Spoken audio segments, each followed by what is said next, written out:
सकता है जी। अगर ये चीजें हैं तो बाकायदा उनके सामने रखा जा सकता है।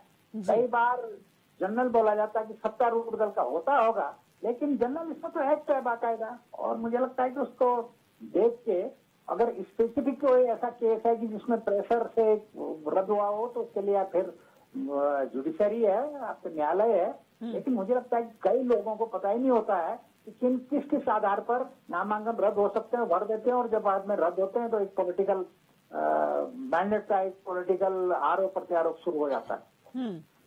अच्छा, शांति प्रसाद भट्ट जी, मैं आऊंगी सर आपके पास। शांति प्रसाद भट्ट जी, यूकेडी की परिस्थिति अभी क्या है? क्योंकि बीजेपी कांग्रेस में तो बहुत बगावत भी चल रही है और बहुत आरोप प्रत्यारोप भी हो रहे हैं। आपकी पार्टी का क्या स्टैंड है? क्या आप लोगों की तरफ से किसी का नामांकन रद्द हुआ है? देखिए, अभी तक तो कोई ऐसी जानकारी नहीं है। बात यह है कि अगर भाजपा कांग्रेस के प्रत्याशियों के नामांकन रद्द हुए हैं तो एक संदेश बड़ा स्पष्ट है कि गलत तरीके से सरकारी संपदाओं में जिन्होंने कब्जे किए वही इन राष्ट्रीय पार्टियों के जो है सदस्य बने हुए हैं। ये प्रूफ होता है। भाजपा के भी कल पता चल जाएंगे कौन कौन नाम रद्द हुए और कांग्रेस के भी पता चल जाएंगे जी। सवाल इस बात का है, यही मापदंड क्या विधायकों पे नहीं होना चाहिए? मैं आपके सामने एक उदाहरण देता हूं। पंतनगर यूनिवर्सिटी है, वहां पर शुक्ला पूर्व विधायक द्वारा नगला को एक नगर पालिका बना दिया गया।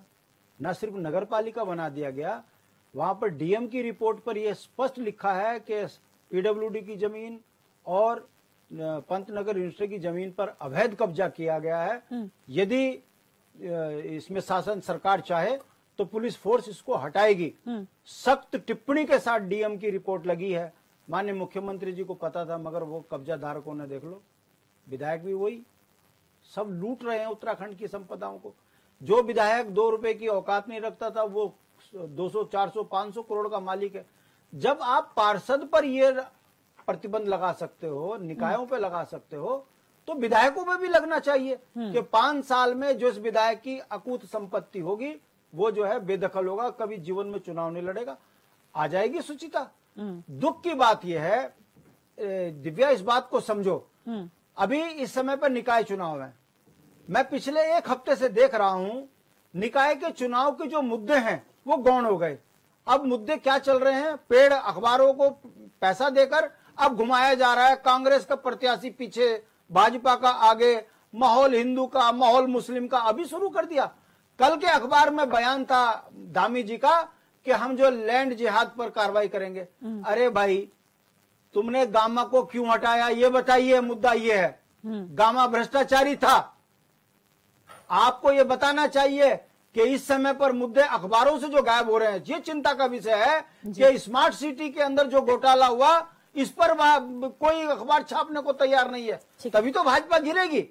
और क्या कारण है? दिव्या, 9 नवंबर 2000 को ये राज्य बना और राज्य बनने के बाद डीएवी और डीबीएस के बाद कोई डिग्री कॉलेज उत्तराखंड में, देहरादून अस्थायी राजधानी में नहीं बना।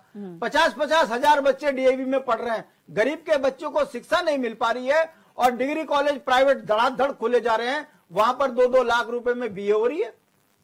शर्म आती है हमको। लोकतंत्र में इस राज्य के अंदर शिक्षा महंगी भाजपा ने कर दी।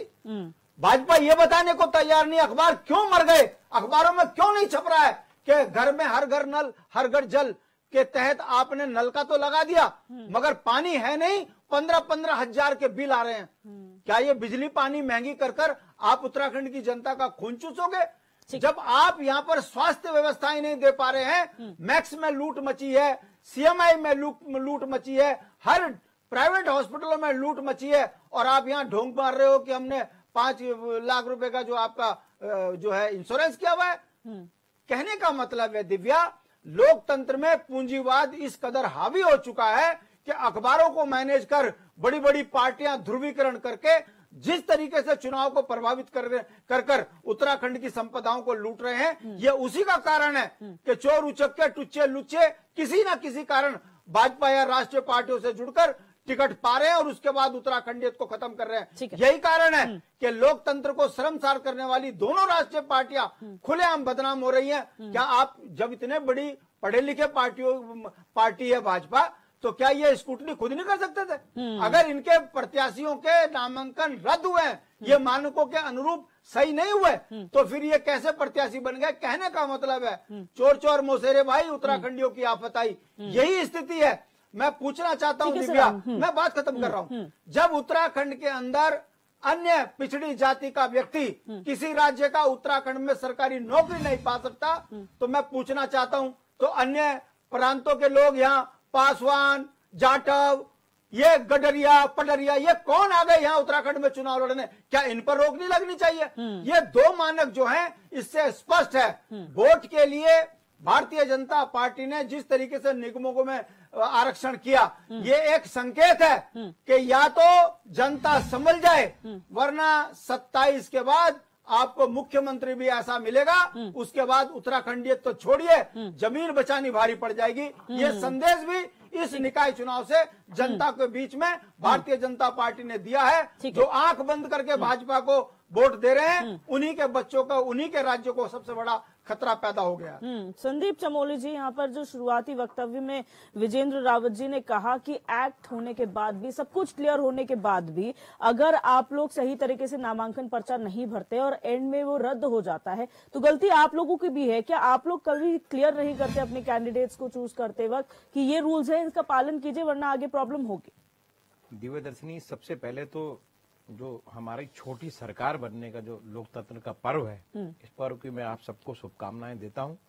प्रदेश की जनता को ये कहना चाहता हूं कि ये अवसर है, जिस अवसर में वो लोग अपने मत का प्रयोग कर कर जिन चीजों से, क्योंकि ये एक ऐसी व्यवस्था है जो प्रत्येक व्यक्ति को सीधे सीधे प्रभावित करती है, उन व्यवस्थाओं को बदलने का समय उनके पास है। दूसरी बात दिव्य दर्शनी, आप देख रहे होंगे क्यों कांग्रेस के ही समर्पित जो प्रत्याशी हैं, हमारे सिंबल पे जो चुनाव लड़ रहे हैं, क्यों उन लोगों के ही नॉमिनेशन कैंसिल हो रहे हैं और क्यों उन लोगों को साजिशन के तहत सताने का काम किया जा रहा है? इसका जीता जागता प्रमाण वर्तमान समय में